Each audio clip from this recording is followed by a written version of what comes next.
So now we have reached our 100th year. We started in 1914, and now we're reached all the way to 2014. And in the 2000s, molecular gastronomy became extremely popular. It's still kind of popular. It was started in the late 70s, beginning of the 80s by Ferran Adrià over in El Bulli, in Spain. And it's spread throughout the world. This is where chefs started to use a lot of natural products to extend food and make it really, really different. So what I'm going to do here is I've taken a regular beetroot and I'm going to deconstruct it.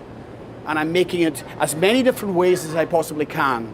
So what I have right here is I have a beautiful beet puree. And I've made this puree with a little tiny bit of roasted beet. And I have a tiny bit of cream in it. So what I'm going to do is I'm just going to take my puree and I'm going to take my spoon and I'm just going to smear it right across the plate, like so. And then I have actually roasted some beet, some real actual beetroot. And I've cooked them sous vide, like we cooked the veal in the 90s, yes? So I'm just going to place my beetroots directly on. This is where plating started to become a little bit more eclectic, where you started just to drop them pretty much anywhere on the plate, yes? So what I did then was I took some beet and I made it into earth, what's called beet earth. So I literally made a pastry with a little bit of almond flour, and I cooked it off, and then I ground it and passed it through a sieve, and I have this beautiful beet pastry. And I'm just going to take that, and I'm just going to put some earth on my plate there, and then I'm going to place a little bit here.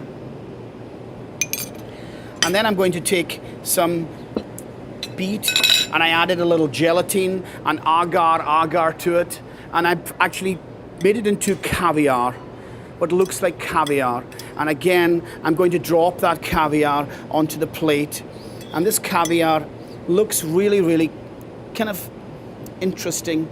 And you can see that the little balls of caviar are solidified by this agar. And then I have some tiny beet shoots.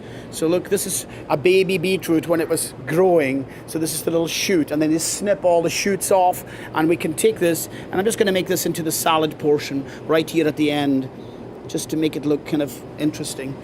And then I took some regular yellow beet, and I'm just going to take a little bit of these and just drop them right on here. So everything is beet on the plate. Follow me? But the beautiful thing is that you've got these gorgeous colors, and it doesn't matter how this goes on the plate.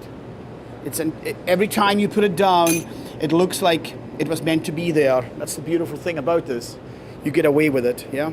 So here is a little candy stripe beet, and you can see how pretty that is. Maybe I'll stand one of them up right here. Stand one of them right up here.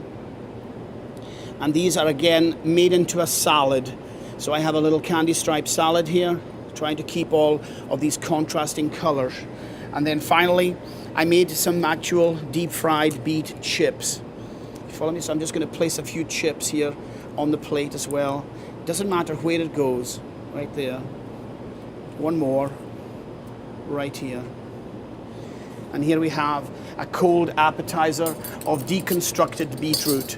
And it's all on there in different colors, different formats, different textures. That's what you're trying to do. Play with the textures. So when people are eating it, they're getting crisps, they're getting crunches, they're getting softs, they're getting semi-hards, they're getting firm. You follow me? So this is the secret of making really, really good plates. As far as the presentation is concerned, it's literally like it fell from the sky.